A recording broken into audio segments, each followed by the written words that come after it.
Welcome to Calculus 101. Now, to start off this lecture, I'll give you the only easy question you'll get all year. What's 9 plus 10? Nobody? You, boy in the black shirt. What's 9 plus 10? I'm sorry, son, you're gonna have to speak up. What's 9 plus 10? Now, listen, I don't know if you're supposed to be here or you're supposed to be in elementary school, but what's 9 plus 10? 21. Episode 21 Daily Nourishment. Today's episode, we're going to talk about good versus bad menu design. This is inspired from the place where I work at, where I'm a waiter at a spa, and the spa has two restaurants. It has a pretty nice restaurant and it has a very nice restaurant. I'm a waiter at the pretty nice restaurant. And in the evening, all the staff get together and they have a round of drinks. And while we were doing this, I looked at the menu for the nice restaurant, and boy, was I disappointed. This menu had so many flaws in it, which I'm not going to mention here for the sake of my employers, but we're going to go over some factors that make good and bad menus so that when you go out to eat or when you're planning your next menu, you can avoid some of these pitfalls. So, the first good thing we're going to talk about is playing to your market. In Toronto, there's a chain of restaurants called Dimitri's, and this is a dessert only place. And that's very important because dessert only means you're not going here for a full meal. No, it means you're going here after you're already full. Meaning there's a lot of friction involved from going to dinner and then you get in your car and then you have to drive over to Dimitri's and then you have to find parking. It's just a lot of steps you're doing when you're already full, when some of your guests might have already had a couple drinks. So getting to Dimitri's is a whole boatload. And that means that they got to make the experience really great. One way they do this with their menu is they make their menu really memorable.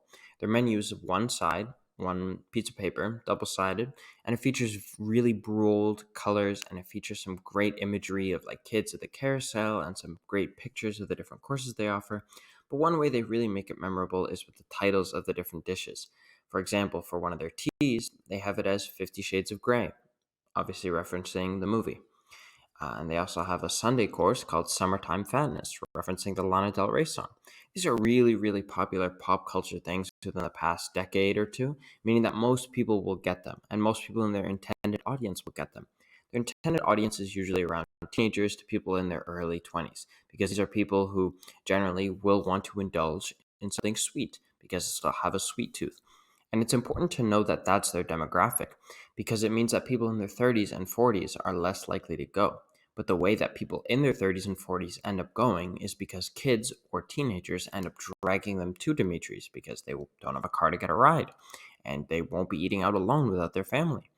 So that means that by playing to the kids, that gets the parents to come back as well to spend the money. This is really common in advertising too, where you'll have the as seen on TV commercials and they're really playing it up for the kids so they then get their parents. It's another reason why supermarkets keep a lot of the sugary stuff low in the aisles. It's because the kids can reach them and then throw them in the basket. The next point I have here is to leave some mystery.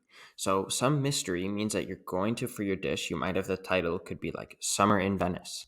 And then you list a couple of the key ingredients. So if Summer in Venice does not tell you anything about the dish. So if you have Summer in Venice, you could have penne, shrimp, and then you could have cream, for example. Those are going to be some of the main ingredients. The one caveat to this is for allergy reasons. So what you can do on your menu is you can have next to Summer in Venice, you can then list a couple of the different things. So you can have a thing that says if it's vegan or not. You can have a thing that says if it's spicy or not. You can have a thing that says if it's gluten-free or not. And this is also a great way to test your servers because then they'll be able to know, hey, is this dish gluten-free? Because a lot of my guests have been asking it. So then they'll become more familiar with the menu because they are required to, because the guests need to know whether they can eat the food or not. And this also means that the waiters will be better waiters because when you're more fluent with your menu, it makes your guests more comfortable because they know, I'm speaking from experience here. So that's a really important thing to notice is that in the best restaurants, they try to keep a lot of the mystery because they still want you to be a little surprised when you get your meal. And that's what a lot of restaurant menus at the lower levels don't seem to do because everything trickles down. The stuff that's done at the top restaurants is then done at the level below and eventually it'll trickle its way the whole way down. So the fact that these nice places do it, but most places are still listing out full titles and every single ingredient just baffles me. So stop using these long titles. Leave a little mystery. My next point here is going to be to KISS, which in a lot of places is used keep it simple, stupid. But in this case, it's going to be keep it short, stupid. There is such thing as decision fatigue fatigue, and it is often induced when you have way too many options. When you're scrolling around on Netflix or you're scrolling around in the library, you're finding you're way overwhelmed. There's so many options to choose from. However, if someone asks you, hey, do you want to watch this movie or that movie? You've only got two options, so you can pick one of the two. So when I see these menus, you can often find these at a lot of places where there's very few differentiating factors between places. So if you go to, for example, if you go to a Chinese restaurant, a lot of the things would be like, okay, this is fried rice with chicken, this one's with steak, this one's with shrimp, this one's with veggie, this one's with like a special type of egg that we got, this one's just carrot. And the problem with having this is the menu is super overwhelming. And you get to this point when instead of saying the dish, there's the number beside, and then you go to your waiter and you'll be like, I'll have number 4, number 7, number 23, and let's round it off with number 31. That's how you know your menu is way too long. Your menu at max should be a couple of pages, because you can always have a dessert menu. You can always have a drink menu that's separate, because those are separate from the food. Keep your food options pretty concise, and that way your guests will be able to choose something they'll be happy with and won't be as confused. Now, the last thing I'm going to mention is hidden repurposement.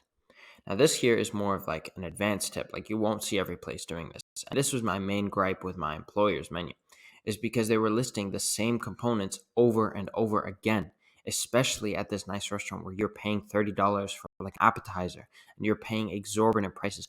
I don't want to see a black salsa fee panna cotta appear in 5 out of the 10 dishes. I would rather have that be disguised as something else. You can have black salsa as a component, but it doesn't need to be the star. Sometimes it can take the back seat. But why is the same component being mentioned over and over? I find this a lot too when you read steakhouse menus. They become really monotonous because it's just steak, steak, steak over and over again. And it's with the sides too. That's why the good steakhouses will have it broken up into cuts with various different prices. And then at the bottom, they'll put all of the different sides you can have with your steak. That way, it doesn't feel like you've read mashed potatoes 15 times by the time you get to the bottom of the menu. So those are some ways that menus differentiate good from bad menus. And I hope you'll be able to use this the next time you're eating out to see, hey, is this menu good or is it not? Because at the end of the day, it's all about the little details. You will know a lot about your experience by the way the menu is formatted and just by the way it looks. Hope you enjoyed this episode, and I'll see you tomorrow.